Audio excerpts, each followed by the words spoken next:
Good morning, everyone, and welcome into Wake and Take. It's your boy Jason, and we have some football to talk about today. We'll very quickly go over last night's Thursday night football game, as well as break down everything that you will need to know for Week 14, injuries, a player to start, a player to sit, as well as going game by game, talking about who we think will win, as well as finding some upsets. So all that and more coming up on Wake and Take. So sit back, relax, sip our coffee, and enjoy the show.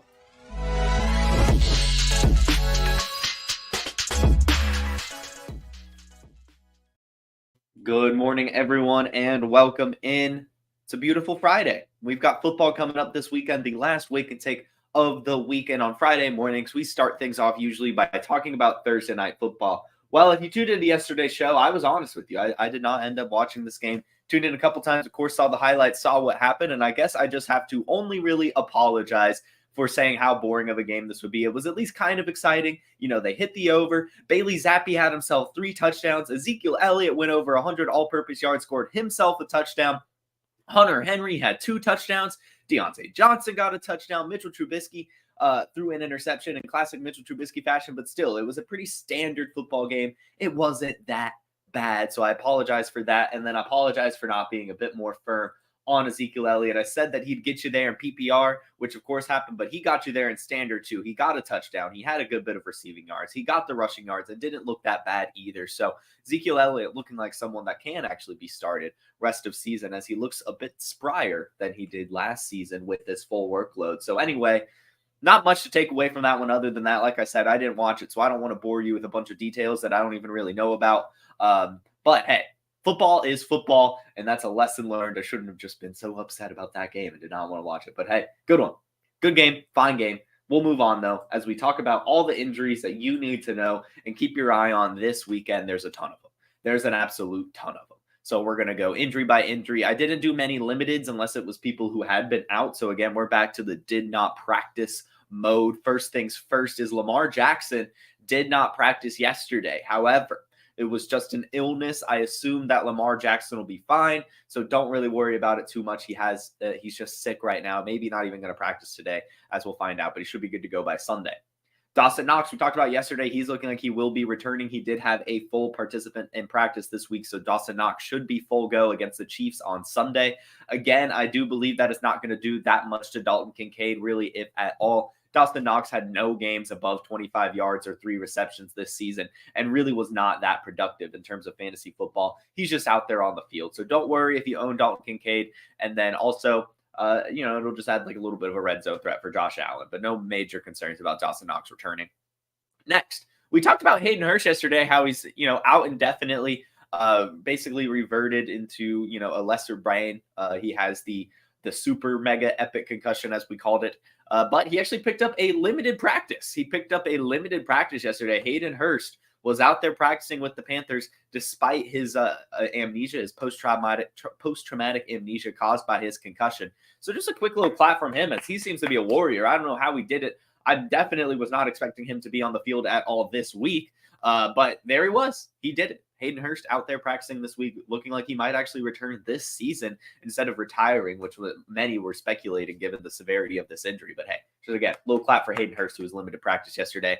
Don't think he'll be back this week, but maybe in a couple weeks, actually, he could return. Now, Dorian Thompson-Robinson, the Browns quarterback, he is limited now coming off of his concussion protocol. He could be activated, but it is looking like Joe Flacco will probably still be the starter. He had a pretty decent game last week, just a more standard quarterback. And I think the Browns would probably just roll with him at least one more time just to let Dorian Thompson-Robinson fully recover from his concussion. But still, I do expect him to at least be activated and probably the backup quarterback on game day. The next injury we have on the Browns is Amari Cooper. Amari Cooper has a concussion and a ribs injury. He was out last week. He was not practicing again this week, so don't count on Amari Cooper in your lineups this week. Same with Christian Watson. I'm not gonna pretend that Christian Watson's playing this week. He had that hamstring injury or something pop up towards the end of the game. I'm really at the very end of the game on Sunday Night Football this week. and he is still not practicing all week. And his quote himself is that he doesn't think he'll be ready. He's unsure if he'll be ready for Monday Night Football. So I'm not expecting Christian Watson to play. And even if he does play, it's hard to imagine 100% Christian Watson, which means that ceiling is just instantly zapped away, and it's going to probably go to some other Packers receivers. So don't worry about starting Christian Watson really at all this week. Next, we also have Aaron Jones, who picked up a limited practice. It is looking like Aaron Jones will be returning this week. We'll probably get some more Aaron Jones on the Packers backfield this week, which is good news given they've been scrounging for scraps with James Robinson, with Kenyon Drake, with bad A.J. Dillon. So looking like Aaron Jones will be back for that Packers offense that is clicking and firing on all cylinders the past few weeks. Dalton Schultz, the Houston Texans tight end, is not practicing as well. It is looking like he will be out yet again this week. So fire up your Brevin Jordan, and Noah Brown is probably also still set to have a smash game with the absence of Tank Dell. And then if Dalton Schultz is out too, then we're just talking about the middle of the field being wide open for that guy. So look for Noah Brown to be, get a little bit of uptick in volume if Dalton Schultz is out again, which it's looking like it. So fire up your Brevin Jordans as well. Jonathan Taylor is still not practicing, not that we expected him to. He already had the couple week timeline on his table, but still not practicing for Jonathan Taylor. Zach Moss is going to be out there yet again. Trevor Lawrence, this is a fun one. Trevor Lawrence has actually picked up another limited practice with his high ankle sprain. I think at this point, I think Trevor Lawrence is going to play. I think he's going to tough it out. Again, we saw Patrick Mahomes do this same exact thing last season and play okay. Now, Trevor Lawrence is not going to have any mobility, so don't count on any of that Konami floor that he kind of gives. It's not the most in the world, but he still gives you something on the ground. Not expecting that at all. Expecting pure pocket passing from Trevor Lawrence, and also for them to rely on their ground game a bit more, looking for Travis Etienne to see a few more carries, and probably Dearness Johnson if he gets mixed in more as well. Expecting, more passes, more runs from the running backs on the Jaguars, more standard offense if Trevor Lawrence does play, which, with these limited practices, with the way he's presenting himself in interviews, it is looking like Trevor Lawrence will be active this week. Isaiah Pacheco, this is an interesting one. This popped up out of nowhere. Isaiah Pacheco has a shoulder injury and did not practice yesterday. Now, Isaiah Pacheco is a dog, and we've historically seen running backs play through some shoulder injuries. So I think Pacheco will probably be playing this week, but maybe look for him to run a little less angry and not run straight into contact with the shoulder injury. But we've got a great game against the Bills. So if Isaiah Pacheco is out there, even at less than 100%, you've probably got to fire him up because he still has a chance for a touchdown. But definitely keep your eye on it, as this could end up sidelining him if he doesn't pick up a practice rest of week, especially if the shoulder injury ends up being something a bit more major than just some soreness or something. Another one we have is Josh Palmer. We saw his 21-day activation window get brought up for his coming off of injured reserve. Josh Palmer is limited, so I'm not expecting him to be activated this week. Josh Palmer is still hurt. He might get activated here in the next couple of weeks, but for this one, I'm not expecting Josh Palmer to come off IR. Tyler Higbee, he scored himself a touchdown last week, but it's looking like he will not be playing. He has a neck injury and was not able to practice. Durham Smythe, another tight end, was not able to practice for the Dolphins. Not that he gets a bunch of volume, but still wanted to mention him as it's not looking like he will play. And then on the Dolphins as well, Raheem Mostert and Tyreek Hill were both given rest days. They did not practice yesterday, but don't panic.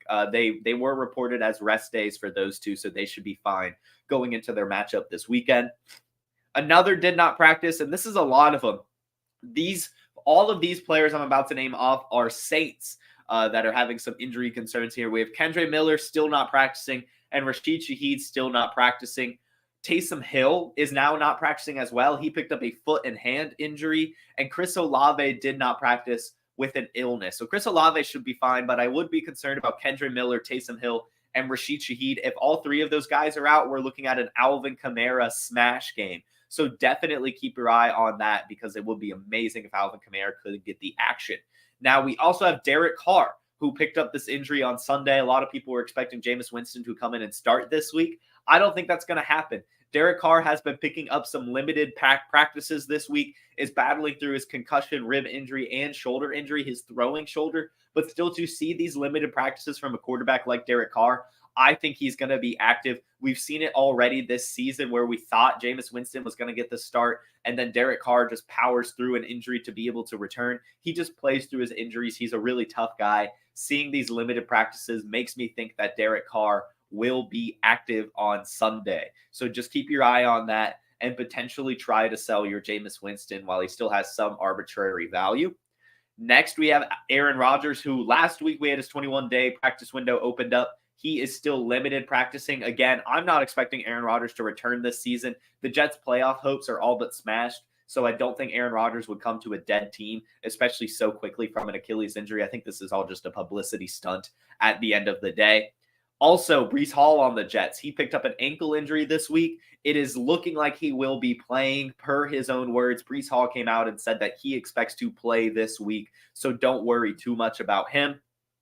Elijah Mitchell, not that he's been getting much work, but still concerning to see another injury pop up for Elijah Mitchell, and this one is another knee injury. Elijah Mitchell is not practicing this week with a knee injury, looking like he will not be active in this week's matchup against the Seahawks. And speaking of the Seahawks, yesterday we talked about Kenneth Walker and Zach Charbonnet not practicing.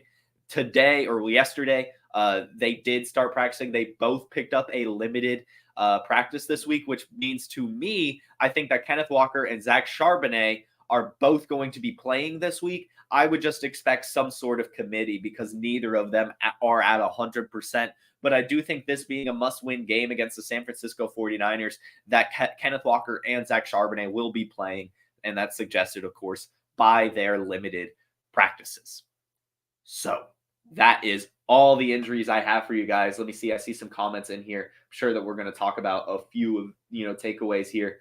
The Knox return does impact Shakir. Thank you so much, Mlad. That is a great point. The Knox return would affect Shakir, not Kincaid or anything, but I do think that makes sense. I see a lot of start questions. We'll wait to do those at the back of the show. Yes, Anthony makes a good point too. With Kendra Miller not practicing and Taysom Hill also not practicing, Jamal Williams might actually see some action. Not something we had been seeing the past few weeks with a fully healthy arsenal of weapons on the Saints, but now we could see Jamal Williams sneak in for sure. All right, so yeah, see all these start-sit questions from you guys. I'll definitely get to those at the back of the show. But first, let's talk a player that you must start this week, and I'm going to go with James Cook. We've got the Bills-Chiefs matchup, so of course you want to start really anyone in that game, but I feel like James Cook is someone kind of fringy that a lot of people will be questioning in their flex spot.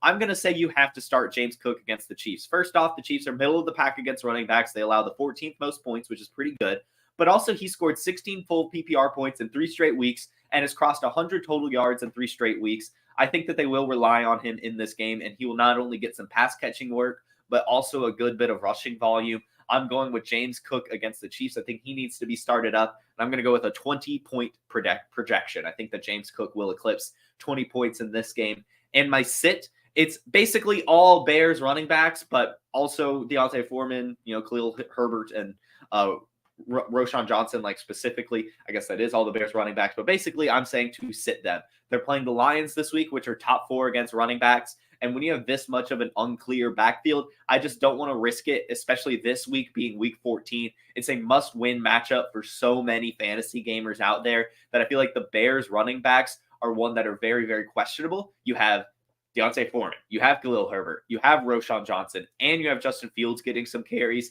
It is very hard to want to rely on any one of these in a must-win matchup, so I'm just going to set them on my bench this week.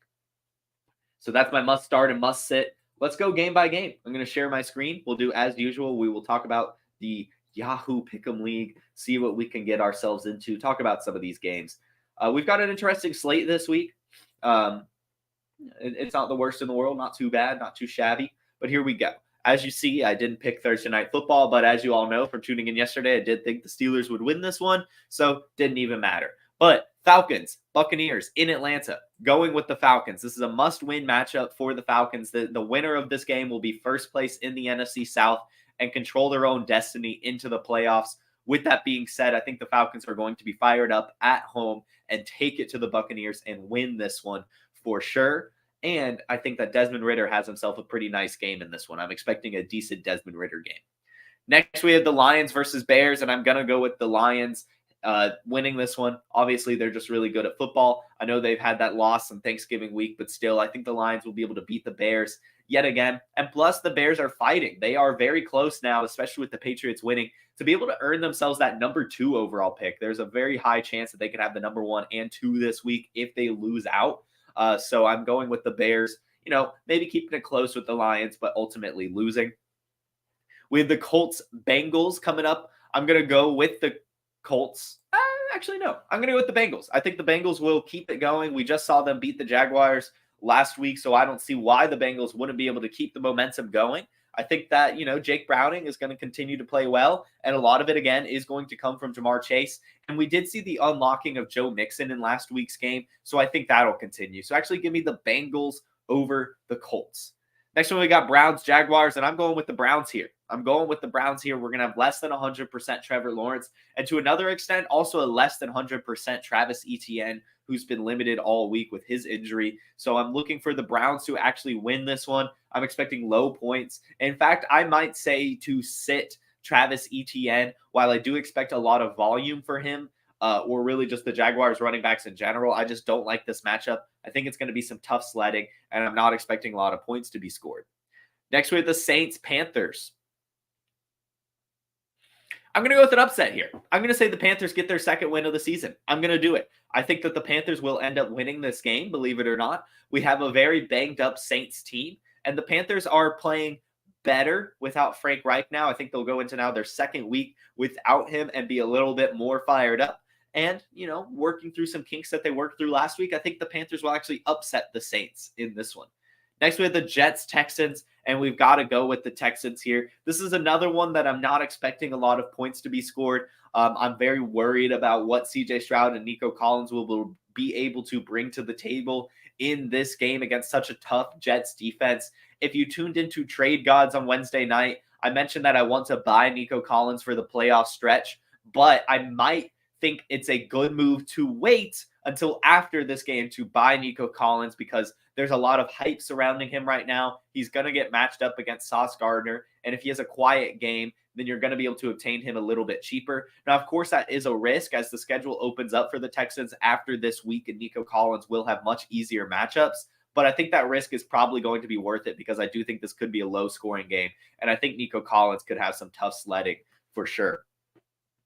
The next game we have is the Ravens-Rams, and of course we're going to go with the Ravens here. The Rams themselves aren't at 100% right now. Both Cooper Kupp and Puka Nacua have kind of been battling some injuries. Kyren Williams, of course, playing well, but this Ravens defense has just been getting after teams really all season. I think the Rams are going to have a hard time here to win it. Going to go with the Ravens for sure. Vikings-Raiders, we're going to go with the Vikings here. This is the Pastronauts' first game with Justin Jefferson. I think that that'll be a very good connection. I do still think, though, going to go with a take here. I do still think that TJ Hawkinson will be the target leader on the Vikings this week. Josh Dobbs just loves his tight ends, and TJ Hawkinson is a really, really good one. Justin Jefferson, still someone, of course, you've got to start, but I'm going to go with a slightly hot take and say Hawkinson out-targets him in this contest. I do think it'll be close. I do think that this will be a close one. I think both teams score over 20 points. I think that this could end up actually being a pretty fun game, this Raiders-Vikings, but give me the Raiders overall.